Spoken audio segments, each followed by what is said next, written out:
परमेश्वराच्या गौरवशाली आणि सामर्थ्य नावात प्रगटीकरणाचं गहन शिक्षण घेणाऱ्या प्रत्येकांचे मी पास्टर अमर कुमार दिवे परत एकदा स्वागत करत आहे. कालच्या संदेशातून आपण पाहिलं की जे लोक आशीर्वादित आहेत ते स्वर्गाच्या राज्यात जातील आणि परमेश्वराच्या राज्यामध्ये देवाची सेवा करण्याची त्यांना संधी मिळेल. तर कालच्या संदेशातून आपण पाहिलं 4 प्राणी यांना देवाच्या जवळ राहून देवाची सेवा करण्याची संधी आहे. नंबर 2, जे 24 वडील म्हणजे जुन्या करारातील संतगण जे देवाच्या आज्ञेचे पालन करणारे होते, त्यांना 24 आसनावर बसून पांढरे शुभ्र वस्त्र घालून सोन्याचा मुकुट डोक्यात घालून त्यांनाही स्वर्गीय परमेश्वराची सेवा करण्याची संधी आहे. आणि नंबर 3, जे येशूच्या गुप्त आगमनात उचलल्या गेले, ज्यांनी अतिशय दुःख आणि कष्ट सहन केलेत, ते आपल्या हातात झावळ्या घेऊन ते सुद्धा परमेश्वराची सेवा मनापासून करतील. या 3 गोष्टी कालच्या संदेशातून आपण पाहिलेल्या आहेत. आजच्या मननासाठी प्रगटीकरणाचं पुस्तक अध्याय 22 आणि वचन 4 कडे मी तुमचं लक्ष केंद्रित करीत आहेत. आणि आजचा माझा विषय देवाचे मुख पाहणारे देवाची लेकरं. देवाचं मुख पाहणारे देवाची लेकरं हा विषय घेऊन परत एकदा तुम्हापर्यंत येण्याची देवाने मला एक सुंदरशी संधी दिली. तर वचन प्रगटी 22 आणि वचन 4 सांगते की ते त्याचे मुख पाहतील व त्याच्या नाव त्यांच्या कपाळावर असेल. ते त्यांचे मुख पाहतील. कोण? तर जे प्रवेशच्या गुप्त आगमनात देवाच्या राज्यात उचलल्या गेलेले लोक आहेत, ज्यांनी आपल्या हातावर आपल्या कपाळावर 666 शिक्का घेतलेला नाहीत आणि जे देवासाठी दुःख आणि कष्ट सहन करून जे येशू बरोबर आहेत, अशा प्रत्येक व्यक्तीला देवाचं मुख पाहण्याची संधी आहेत. आणि जे लोक देवाचं मुख पाहतात, देवाची स्तुती आणि प्रशंसा करतात, अशा प्रत्येक व्यक्तीला देवाची सेवा करण्याची पण संधी आणि देवाला पाहण्याची पण एक प्रकारची संधी आहे. परमेश्वराला पाहणं हे आपल्यासाठी किती महत्वाचं आहे. प्रियांनो, परमेश्वराचं मुख पाहण्यासाठी अनेक लोक आज आतुर झालेले आहेत, परंतु देवाचं मुख कोणीही कधीही पाहू शकत नाही. पवित्र शास्त्रामध्ये आपण बघतो की ज्यावेळेस संत पौल हा ख्रिस्त विरोधक होता आणि ख्रिस्ती लोकांना बदनाम करण्यासाठी, मारहाण करण्यासाठी आणि त्यांना बंदिगृहात टाकण्यासाठी तो अतोनात प्रयत्न करणारा होता.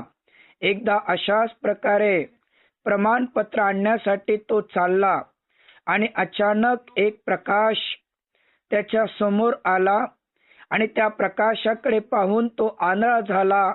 आणि त्या प्रकाशातून एक वाणी आली की शौला शौला तू माझा छळ का करतोस? शौला शौला तू माझा छळ का करतोस? आणि त्यावेळेस तो म्हणाला की प्रभू तू कोण आहेस? तू कोण आहेस? आणि त्यावेळेस प्रभू येशू ख्रिस्ताने उत्तर दिलं की ज्याचा तू छळ करतोस तोच प्रभू येशू मी आहे. आणि हे शब्द ऐकल्याच्या नंतर त्यांनी पश्चाताप केला, कित्येक दिवस उपवास आणि प्रार्थना केली आणि मग देवाने त्याला रोशनी दिली. आणि तेव्हापासून शौलाचा पौल होऊन तो देवाची सेवा करू लागला, कारण तो म्हणतो की मी परमेश्वराला त्याच्या प्रकाशात पाहिलेले आहे. म्हणजे पृथ्वीवर ज्यावेळेस प्रभू येशू ख्रिस्ताने संत पौलाला दर्शन दिलं तर त्याच्या डोळ्याची रोशनी गेली, तो त्या ठिकाणी आंधळा झालेला आहे. आणि प्रगटी 22 आणि वचन 4 मध्ये जे लोक येशूच्या गुप्त आगमनात उचलल्या जातात आणि देवाची सेवा करतात, अशा प्रत्येक व्यक्तीला परमेश्वराचं मुख पाहण्याचे, जिवंत देवाच्या जवळ उपस्थित राहून त्याची आराधना करण्याचे एक सुंदरशी संधी प्रत्येक व्यक्तीला मिळत आहे. आणि तुम्ही आणि मी देवाची लेकरं आहोत. प्रगटीकरण ह्या होणाऱ्या गोष्टी आणि होणाऱ्या गोष्टीचं शिक्षण घेण्यासाठी देवाने आज तुम्हाला आणि मला निवडलेलं आहे आणि वेगळं केलेलं आहे. आणि म्हणून आजच्या या विषयाकडे मी तुमचं लक्ष केंद्रित करीत असताना आपला विषय आहे की ते लोक देवाचं मुख पाहतील. आणि मग देवाचं मुख ते लोक पाहतील जे प्रभू येशूच्या गुप्त आगमनात उचलल्या गेलेत. ज्या लोकांनी आपल्या कपाळावर आणि आपल्या हातावर 666चा शिक्का घेतला नाही, किंवा जे लोक स्वापदाला किंवा त्याच्या मूर्तीला ज्यांनी नमन केलं नाही, असे दुःख, कष्ट आणि त्रास सहन करणारे जे प्रभू येशू ख्रिस्ताबरोबर परमेश्वराच्या घरात राहतात, त्याची सेवा करतात, अशा प्रत्येकांना देवाचं मुख पाहण्याची संधी आहे.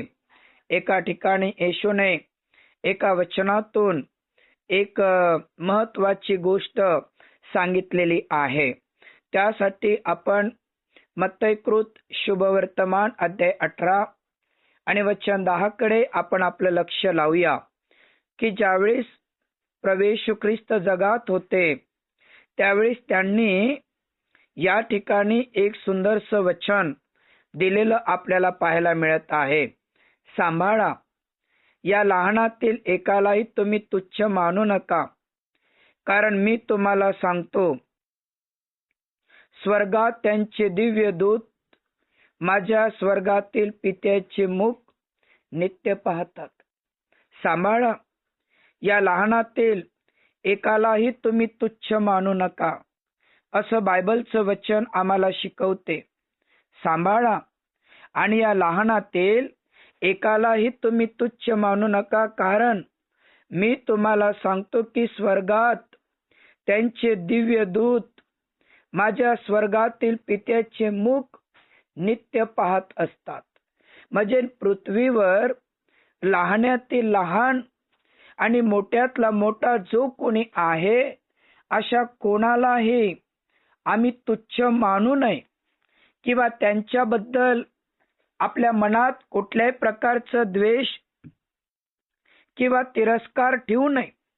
कारण बायबल सांगते की स्वर्गात त्यांचे दिव्य दूत माझ्या स्वर्गातील पित्याचं मुख नित्य पाहत आहे. मग जे लोक इतरांना तुच्छ मानतात ते स्वर्गातील पित्याचं मुख कसे पाहतील? कशा प्रकारे स्वर्गातील पित्याचं मुख पाहून परमेश्वराची आराधना करतील? आणि म्हणून जे लोक जगात तुच्छ मानणारे आहेत, याची भविष्यवाणी प्रभू येशूकडे होती. अशा प्रकारचे लोक एकमेकाला तुच्छ मानणारे आहेत, याची ओळख प्रभू येशू ख्रिस्ताला होती. आणि म्हणून प्रभू येशू म्हणतो की तुम्ही स्वतःला सांभाळा आणि आपल्या अंतःकरणात कोणाबद्दल राग असेल, द्वेष असेल, तिरस्कार असेल, तर या सर्व गोष्टी आपल्यापासून दूर करा. कारण स्वर्गात त्यांचे दिव्य दूत माझ्या स्वर्गातील पित्याचं मुख पाहतात. प्रत्येक लहान लेकराचा एक दिव्य दूत. त्या दिव्य दूतांचं 2 काम आहेत. पहिलं काम की पृथ्वीवर असणारे त्यांच्या लेकरांची काळजी घेणे, आणि दुसरं काम स्वर्गातील पित्याचं मुख पाहणे. आणि म्हणून पृथ्वीवर ज्या ज्या लोकांना आपण तुच्छ मानतो तेव्हा तेव्हा आपण स्वर्गातील पित्याच्या वचनाचा अपमान करून दिव्य दूतांचा आणि स्वर्गातील पित्याचा आम्ही तुच्छ मानल्यासारखे होतो. आणि म्हणून पृथ्वीवर कोणत्याही व्यक्तीला तुच्छ न मानता त्या व्यक्तीचा सन्मान करणे, आदर करणे म्हणजे स्वर्गातील पित्याचं मुख पाहणे यासारखं आहे. पवित्र शास्त्रामध्ये 3 असे देवाचे सेवक आहेत की ज्यांनी प्रत्यक्ष प्रवेश येशू ख्रिस्ताला किंवा आपल्या स्वर्गातील पित्याला आपल्या डोळ्यांनी पाहिलेलं आहे. आणि असे काही जुन्या करारात काही रेफरन्स आहेत, असे तर भरपूर काही रेफरन्स आहे, परंतु महत्वाचे 2 ते 3 रेफरन्स मी तुमच्या समोर देत आहे. कारण आज प्रगटी 22 आणि वचन 4 ते स्वर्गातील पित्याचं मुख पाहतील हा आपला विषय आहे. आणि मग स्वर्गातील पित्याचं मुख ते पाहतील की जे लोक येशूच्या गुप्त आगमनात उचलले गेले, परंतु या अगोदर स्वर्गातील पित्याचं मुख पाहणारे 2 ते 3 प्रकारचे सेवक होते, ज्यांनी स्वर्गातील पित्याला प्रत्यक्ष आपल्या डोळ्यांनी पाहिलेलं आहेत. आणि त्या वचनाकडे आपण आपलं लक्ष केंद्रित करणार आहोत. तर पहिला जो देवाचा दास आहे, आपण बोलत आहात पहिला जो देवाचा दास आहे, मोबाईल म्यूट करा प्लीज. आप जिस व्यक्ति मोबाईल म्यूट करा. उसने आपकी कॉल को. तर मग त्या ठिकाणी पहिला जो देवाचा जो दास आहे किंवा देवाचा जो सेवक आहे त्याचं नाव याकोब आहे. आणि याकोब यांनी स्वर्गातील पित्याचं मुख प्रत्यक्ष पाहिलेलं आहे. याकोबाने स्वर्गातील पित्याचं मुख प्रत्यक्ष पाहिलेलं आहे. आणि त्यासाठी आपण देवाचं एक वचन वाचन करणार आहोत. उत्पत्तीचं पुस्तक अध्याय 32 आणि वचन 29 ते 30 2 वचनांकडे मी तुमचं लक्ष केंद्रित करीत आहे.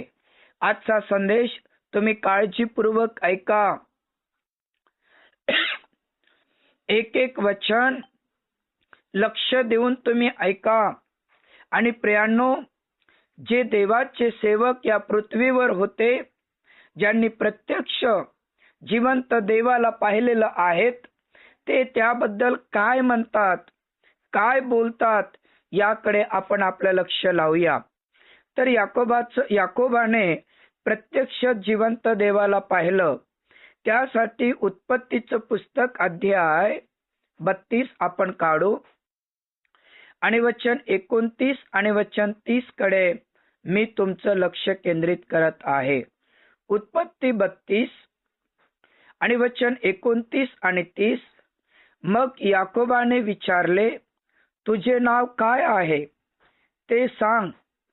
तो म्हणाला, माझं नाव का विचारतोस? मग त्याने त्याला तेथेच आशीर्वाद दिला. मग याकोबाने त्या ठिकाणचे नाव पनिएल म्हणजे देवाचे मुख असे ठेवले. तो म्हणाला, कारण मी देवाचं मुख प्रत्यक्ष पाहूनही माझा प्राण वाचलेला आहे. याकोबाने जिवंत देवाला प्रत्यक्ष पाहिलेलं आहे. आणि मग याकोबाने प्रत्यक्ष पाहिल्याच्या नंतर तो म्हणतो की त्या ठिकाणी तो म्हणतो की मी जिवंत देवाला आपल्या डोळ्यांनी पाहिलेलं आहे, तरी पण मी जिवंत आहे. का याकोबाने जिवंत देवाला पाहिलं? कारण ज्यावेळेस तो आपल्या मामाच्या घरून आपल्या 2 बायका लेकरं घेऊन तो आपल्या भावाकडे निघाला, त्यावेळेस त्याने त्याच्या भावाचा जो विश्वासघात केलेला होता, आता माझा भाऊ मला मारेल, आता माझा भाऊ माझे लेकर बाळ लुटेल, आता माझा भाऊ माझा जीव घेईल, याची त्याला याकोबाला भीती होती. आणि म्हणून नौकर चावकर लेकर धन संपत्ती त्याने पुढे पाठवले आणि एकटाच मागे राहिला. आणि रात्रभर त्यांनी जिवंत देवाकडे प्रार्थना केली. रात्रभर त्याने जिवंत देवाची आराधना, जिवंत देवाची उपासना केली आणि त्याच्या प्रार्थनेमध्ये एवढा पॉवर होता, त्याच्या प्रार्थनेमध्ये एवढा अभिषेक होता की स्वतः प्रत्यक्ष देवाने आपला दूत त्या ठिकाणी पाठवला आणि त्या ठिकाणी दूत पाठवल्याच्या नंतर त्या ठिकाणी त्यांचं संभाषण झालं. संभाषण झाल्यावर पाठ होत आहे आणि देव म्हणाला की याकोब मला जाऊ दे. पाठ होत आहे, याकोब मला आता जाऊ दे. आणि याकोब म्हणाला जेपर्यंत तू मला आशीर्वाद देणार नाही तेपर्यंत मी तुला सोडणार नाही. जेपर्यंत तू मला आशीर्वाद देणार नाही तेपर्यंत मी तुला सोडणार नाही. आणि शेवटी त्या ठिकाणी याकोबाला आशीर्वाद दिलेला आहे आणि याकोबाने ज्यावेळेस देवाचे आशीर्वाद घेतला मग त्या ठिकाणी त्याने पनियल या शब्दाचा अर्थ जिवंत देवाला पाहणे. आणि तो म्हणतो मी परमेश्वराला प्रत्यक्ष आपल्या डोळ्याने पाहिलेलं असताना सुद्धा माझा जीव गेलेला नाही, माझा जीव मेलेला नाही. तर या ठिकाणी एक सीख आपल्याला मिळत आहे की याकोब त्याच्या संकटाच्या काळात, त्याच्या दुःखाच्या काळात, त्याच्या त्रासाच्या काळात रात्रभर प्रार्थना करत होता, जिवंत देवाचा धावा करत होता आणि परमेश्वराने त्याची प्रार्थना ऐकून स्वतः देवाने त्याला दर्शन दिलं आणि त्याने प्रत्यक्ष जिवंत देवाला आपल्या डोळ्यांनी पाहिलेलं आहे. मग तुम्ही आणि मी त्याच देवाची लेकरं नाहीत का? तुमची आणि माझ्या जीवनामध्ये याकोबासारखे वेगवेगळ्या प्रकारचे संकट, अरिष्ट, दुःख नाहीत का? आहे. आपण त्याच देवाची लेकरं आहोत. परंतु याकोब ज्याप्रमाणे परमेश्वराकडे प्रार्थना करतो, जिवंत देवाकडे कळकून प्रार्थना करतो आणि तो ज्याप्रमाणे प्रार्थना करतो तशा प्रकारची प्रार्थना करणाऱ्या प्रत्येक व्यक्तीला जिवंत देवाला पाहण्याची संधी आहे. परमेश्वराकडे नित्य विनंती करून नित्य जिवंत देवाचा धावा करणाऱ्या अशा प्रत्येकाला परमेश्वराला पाहण्याची संधी आहे. आणि म्हणून पहिली गोष्ट याकोबाने जिवंत देवाला आपल्या डोळ्यांनी पाहिलेलं आहे. देवाचं मुख त्याने आपल्या डोळ्यांनी पाहिलेलं आहे. प्रभूला धन्यवाद, प्रभूची स्तुती असो. दुसरा देवाचा सेवक, त्याचं नाव मोशे आहे. आणि मोशे हा पृथ्वीवर सर्वात नम्र व्यक्ती होता, नम्रतेचं जीवन जगणारा व्यक्ती होता, नम्रतेच्या जीवनामध्ये राहणारा व्यक्ती होता. आणि अशा प्रकारे या देवाच्या सेवकाला सुद्धा परमेश्वराचं मुख पाहण्याची संधी मिळालेली आहे. त्यासाठी निर्गमचं पुस्तक अध्याय 3 आणि वचन 5 आणि वचन 6 कडे मी तुमचं लक्ष केंद्रित करत आहे. निर्गम अध्याय 3 आणि वचन 5 आणि 6. देव त्याला म्हणाला, इकडे जवळ येऊ नकोस, तू आपल्या पायातले जोडे काढ, कारण ज्या जागी तू उभा आहेस ती भूमी पवित्र आहे. तो आणखी म्हणाला, मी तुझ्या पित्याचा देव, अब्रामाचा देव, इसाकाचा देव, याकोबाचा देव आहे. तेव्हा मोशेने आपले तोंड झाकले, कारण देवाकडे पाहण्यास तो भ्याला आहे, घाबरलेला आहे. कारण मोशे नम्र का आहे? कारण देवाचं भय धरून जीवन जगणारा हा मोशे आहे. आणि ज्यावेळेस तो रानामध्ये मेंढर राखत आहे, आपली मेंढर राखत असताना एक झाड पेटत असताना त्यांनी पाहिलं आणि पुष्कळ वेळ झाला आणि ते झाड पेटत आहे, परंतु विजत का नाही असे वेगवेगळ्या प्रकारचे प्रश्न मोशेच्या मनात आले. आणि म्हणून मोशे आपले गुरेढोरे सोडून त्या झाडाच्या जवळ जाण्याचा प्रयत्न करतो. आणि जसही तो त्या झाडाच्या जवळ आला, त्या अग्नीतून परमेश्वराने त्याला दर्शन दिलं. अग्नीतून जिवंत देवाने त्याला दर्शन दिलं आणि म्हणाला की इकडे येऊ नकोस. आपल्या पायातले जोडे काढ, कारण ज्या भूमीवर तू उभा आहेस ती पवित्र आहे. इकडे जवळ येऊ नकोस. आपल्या पायातले जोडे काढ. ज्या भूमीवर तू उभा आहेस ती पवित्र भूमी आहे. आणि आणखी तो म्हणाला, मी तुझ्या पित्याचा देव, अब्रामाचा, इसाकाचा, याकोबाचा देव आहे. आणि तेव्हा मोशेने आपले तोंड झाकले आणि परमेश्वराला पाहण्यास तो भ्याला, कारण जिवंत देवाचं रूप अग्नीमध्ये तो दिसत होता. अग्नीतून परमेश्वराने त्याला दर्शन दिलेलं आहे. अग्नीतून त्याने जिवंत देवाला प्रत्यक्ष पाहिलेला आहे. आणि तो जिवंत देवाला पाहत असताना घाबरला, भयभीत झाला. आणि अग्नीतून परमेश्वर त्याच्याशी बोलत असताना त्याने आपलं तोंड झाकलं, कारण तो प्रभूच्या पुढे नम्र झालेला आहे. प्रियांनो, तो जिवंत देवाच्या पुढे नम्र झालेला आहे, कारण देवाने त्याला दर्शन दिलं आणि त्याने प्रत्यक्ष देवाला पाहिलेलं आहे. आज तुम्ही आणि मी त्याच देवाची लेकरं नाहीत का? मी मोठा की तू मोठा, तू मोठा की मी मोठा, असे प्रत्येक व्यक्ती विचार करत आहे. म्हणूनच प्रभू येशू ख्रिस्ताने एका बालकाला आपल्या जवळ घेतला आणि काय म्हणाला? बालकासारखे नम्र झाल्याशिवाय कोणालाही स्वर्गाच्या राज्यात प्रवेश करता येत नाही. बालकासारखे नम्र झाल्याशिवाय कोणालाही स्वर्गातील पित्याला पाहता येत नाही किंवा स्वर्गात जाता येत नाही. आणि म्हणून मोशे हा पृथ्वीवर नम्र जीवन जगणारा होता, देवाचं भय धरणारा होता. आणि परमेश्वराने पहिली आज्ञा दिली, माझ्याजवळ येऊ नको. दुसरी आज्ञा दिली की ज्या जागेवर तू उभा आहे ती भूमी पवित्र आहे. तिसरी आज्ञा दिली की आपल्या पायातले जोडे काढ. आणि प्रियांनो, त्याने जोडे पण काढले, पवित्र जागेवर उभा पण राहिला.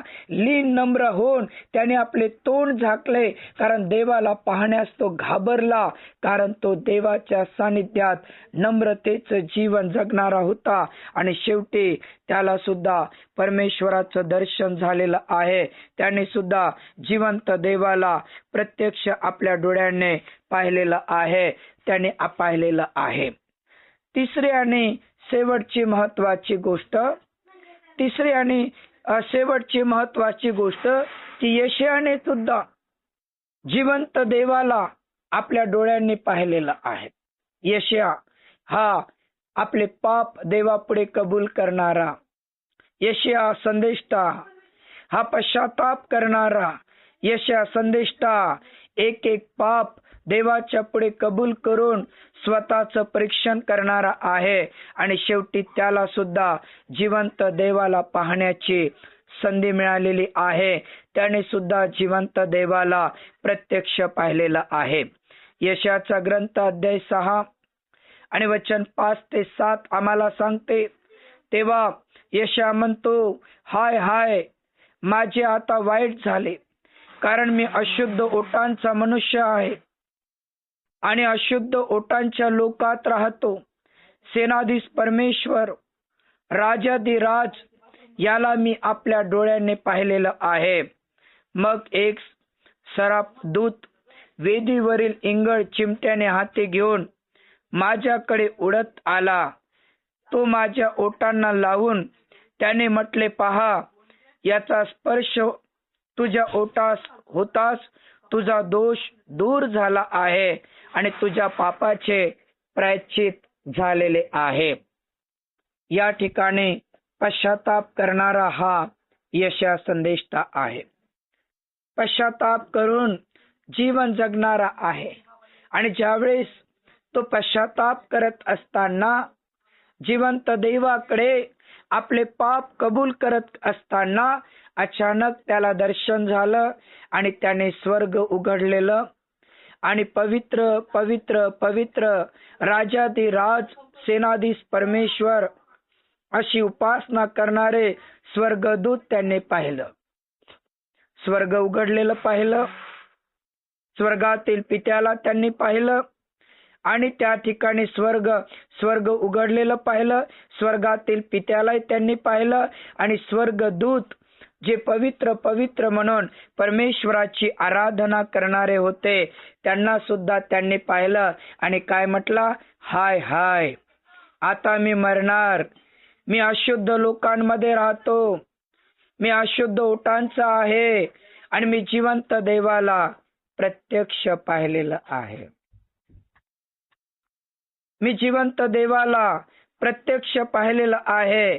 अशा प्रकारचे शब्द त्याने वापरले आणि तेवढ्यामध्ये एक स्वर्गदूत येऊन त्याला स्पर्श करून म्हणतो की आता तुझे दोष दूर करण्यात आले आणि तू केलेला पश्चाताप देवाने ऐकून तुझ्या पापांची क्षमा झालेली आहे. म्हणजे यशया संदेष्टा हा पश्चाताप करणारा सेवक होता म्हणून त्यांनी प्रत्यक्ष परमेश्वराचं दर्शन त्यांनी घेतलेलं आहे.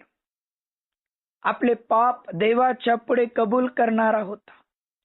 कारण 1 योहान अध्याय 1 आणि वचन 6 आणि 7 सांगते, देवाबरोबर जर आपली सहभागिता असेल तर तो जसा प्रकाशात चालतो तसे तुम्ही प्रकाशात चालाल तर त्याचा पुत्र प्रभू येशू ख्रिस्त तुमच्या पापांची क्षमा करेल, तुमच्या अधर्माची क्षमा करेल.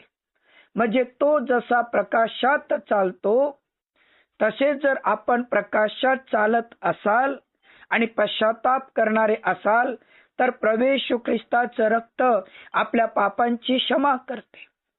परंतु त्या काळात यशया संदेष्टा हा आपला पश्चाताप नित्य देवाच्या पुढे कबूल करणारा होता. तो यज्ञ देताना आपल्याला दिसत नाही, परंतु स्वतःच परीक्षण करून पश्चाताप करून आपले एक एक पाप परमेश्वराच्या पुढे कबूल करणारा होता. आणि तो पश्चाताप करत असताना अचानक त्याला प्रगटीकरण झालं, स्वर्ग उघडलेलं पाहिलं, स्वर्गदूत पवित्र पवित्र म्हणून देवाची आराधना करताना पाहिलं आणि त्या ठिकाणी प्रत्येक स्वर्गदूताला 6 पंख आहे. 2 पंखांनी त्यांनी आपले पाय झाकले की हे देवा, आम्ही आमची नग्नता तुला दाखवू शकत नाही. 2 पंखांनी त्यांनी आपले मुख झाकले, हे देवा आम्ही प्रत्यक्ष तुझं मुख पाहू शकत नाही.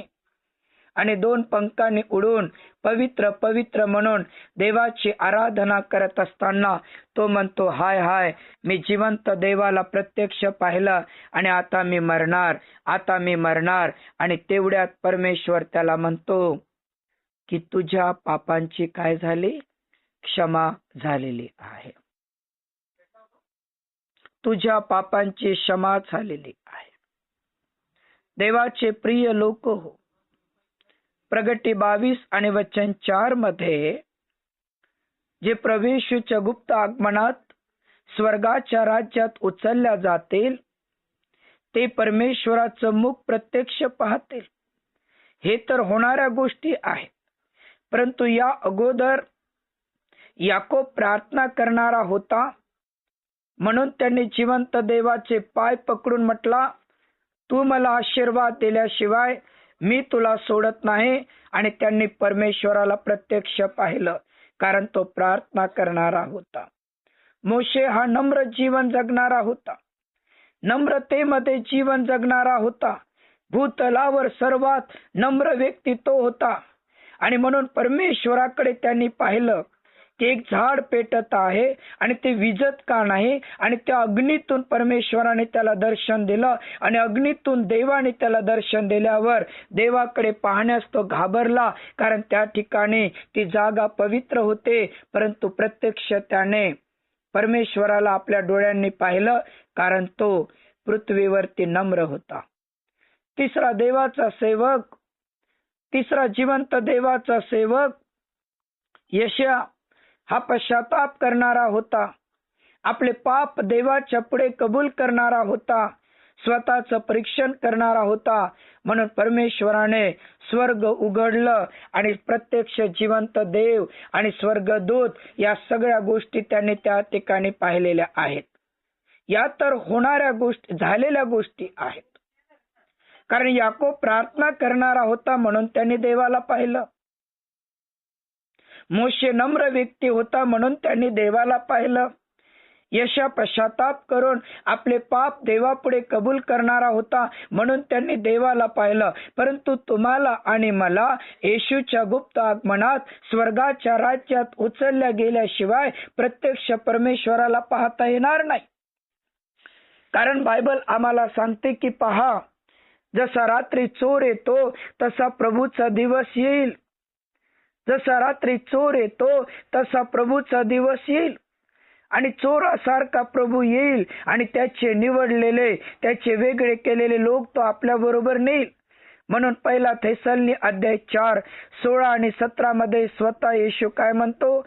आज्ञाध्वनी, दिव्य दूताची वाणी व देवाच्या तुतारीचा नाद होत असता प्रभू स्वतः स्वर्गातून उतरेल आणि ख्रिस्तामध्ये मरण पावलेले पहिल्याने उठतील आणि जिवंत उरलेले प्रत्यक्ष परमेश्वराला पाहतील आणि सदा सर्वदा साठी स्वर्गाच्या राज्यात जातील.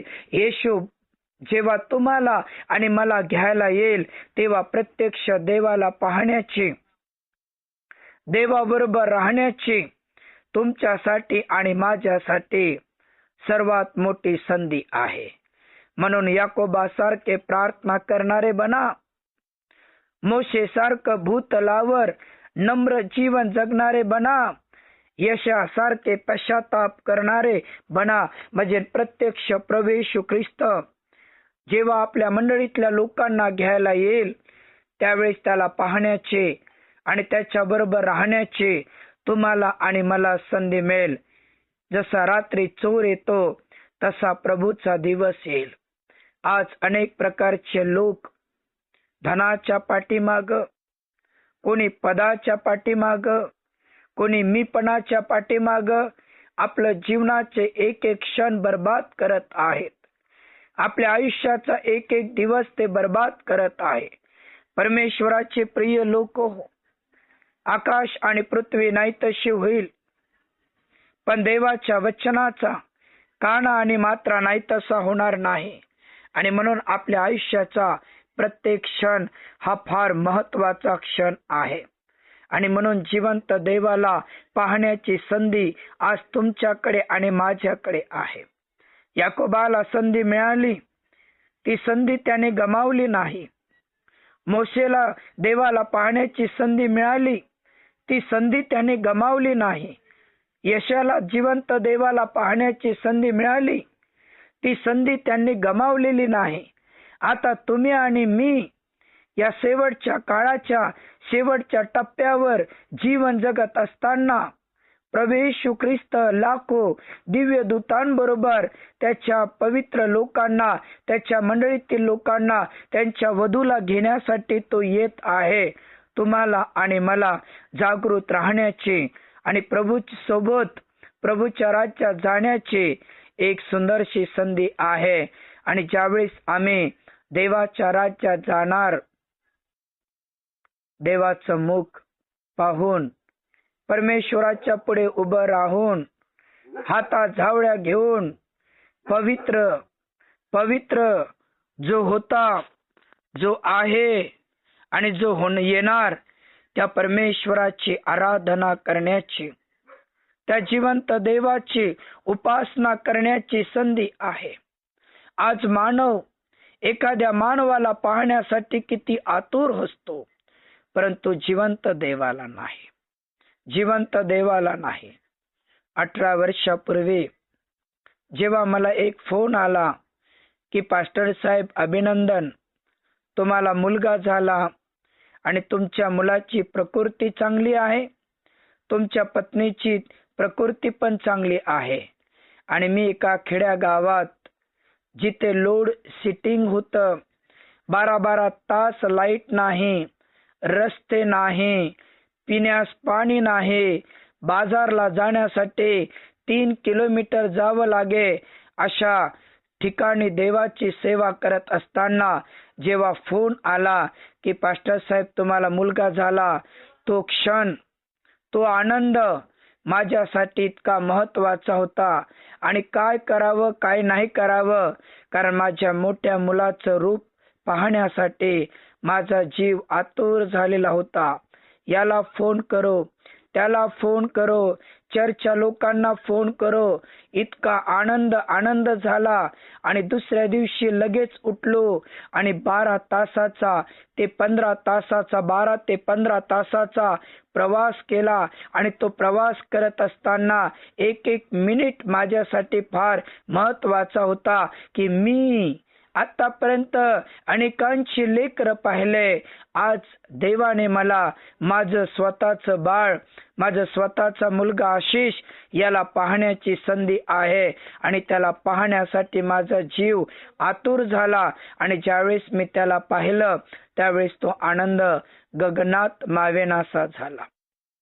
एका बापाला आपल्या लेकराचं रूप पाहताना इतका मोठा आनंद होतो, स्वर्गातील पित्याचं रूप पाहताना किती मोठा आनंद व्हायला पाहिजे. स्वर्गातील पित्याचं मुख पाहण्यासाठी आतुर असणं किती महत्वाचं आहे. आज मानव आपल्या परिवारातील लोकांना पाहण्यासाठी धावपळ करतो, कुटुंबाला पाहण्यासाठी धावपळ करतो, आईवडिलांना पाहण्यासाठी धावपळ करतो, परंतु स्वर्गातील पित्याचं रूप, स्वर्गातील पित्याला पाहण्यासाठी आज अनेक प्रकारचे लोक नापास झालेले आहेत. अनेक प्रकारचे लोक बेजबाबदार झालेले आहेत. परंतु देवाचं वचन या ऑडिओच्या माध्यमातून ऐकणारे, गुगल मीटच्या माध्यमातून ऐकणारे किंवा युट्यूबच्या माध्यमातून ऐकणारे प्रत्येक व्यक्तीला देवाचा दास या नात्याने मी विनंती करतो, परमेश्वराचं मुख प्रत्यक्ष पाहण्याची देवाने तुम्हाला आणि मला संधी दिलेली आहे. त्या संधीचं तुम्ही सोनं करा. याकोबासारखे प्रार्थना करणारे, मोसेसारखं लीन नम्रतेचं जीवन जगणारे आणि यशासारखे पश्चाताप करणारे बना. कारण या पृथ्वीवर जो कोणी, मत्तई 16 आणि वचन 18 आपण पाहिलेलं आहे की जो कोणी एखाद्या व्यक्तीला तुच्छ लेखतो तो जिवंत देवाला तुच्छ लेखतो. कारण त्यांचे दूत प्रत्यक्ष स्वर्गात परमेश्वराचं रूप पाहणारे आहेत. म्हणून आपण कोणाला तुच्छ न लेखता प्रत्येक परिस्थितीमध्ये लीन आणि नम्र राहून परमेश्वराला पाहण्याची उत्कंठा बाळगूया. प्रभू या वचनातून तुम्हा प्रत्येकांना आशीर्वादित करो. आपले नेत्र बंद करूया आणि प्रार्थना करूया. सर्वसमर्थ परमेश्वरा, आकाश आणि पृथ्वीच्या निर्माणकर्त्या आमच्या गौरवशाली बाप्पा, मी मनापासून तुझी स्तुती आणि प्रशंसा करतो. आजचा दिवस तू आमच्या आयुष्यामध्ये जोडून देवा तुझं रूप पाहण्याची संधी तू आम्हा प्रत्येकांना दिलेली आहेस. याबद्दल परमेश्वरा मी तुझी स्तुती आणि प्रशंसा करतो. प्रेमळ परमेश्वर बाप्पा, मी तुझ्याकडे प्रार्थना करतो. तुझं वचन ऐकणारे तुझे सर्व प्रिय लेकरं यांना प्रभू मी तुझ्या हातात समर्पण करतो. दया कर, कृपा कर, अनुग्रह कर. देवा तुझं रूप पाहण्यासाठी जिवंत देवाप्पा, याकोबासारखे प्रार्थना करणारं हृदय, मोशेसारखं नम्रतेचं हृदय आणि यशासारखं देव बाप्पा पश्चाताप करणारं हृदय आम्हा प्रत्येकाचं तू दे आणि तुझ्या नावाचा गौरव कर. ज्या ज्या लोकांपर्यंत प्रभू हे वचन पोचते ते लोक परमेश्वरा प्रवेश ख्रिस्ताच्या गौरवी आणि सामर्थ्य नावात मी आशीर्वादित करतो. देवा दया कर, देवा कृपा कर आणि प्रत्येक व्यक्तीला प्रभू तुझ्या आशीर्वादाने भर, सामर्थ्याने भर, कृपेने भर आणि प्रत्यक्ष तुला पाहण्याची देवा प्रत्येकाला तू संधी तू दे. प्रभू त्यांच्या जीवनात डिस्टर्ब करणारी सर्व सैतानी साम्राज्य, दुष्ट आत्म्याचे हर एक प्लान, अंधकारात चालणारी ताकद प्रवेशूच्या नावात मी धमकावतो आणि तुझे प्रिय लेकर तुझ्या गौरवी आणि सामर्थ्य हातात देवाप्पा समर्पण करतो. दया कर, कृपा कर, अनुग्रह कर आणि तुझ्या नावाची महिमा आमच्या जीवनाद्वारे पूर्ण कर. प्रार्थना ऐकलीस, लाखो लाख तुला धन्यवाद देतो. आदर, मान, सन्मान, गौरव परमेश्वरा आम्ही केवळ तुला आणि तुलाच देत. प्रार्थना धन्य तारणारा प्रवेशू ख्रिस्त याच्या जिवंत पवित्र नावात केले बाप्पा, ऐकाणे स्वीकार कर. आमेन आमेन.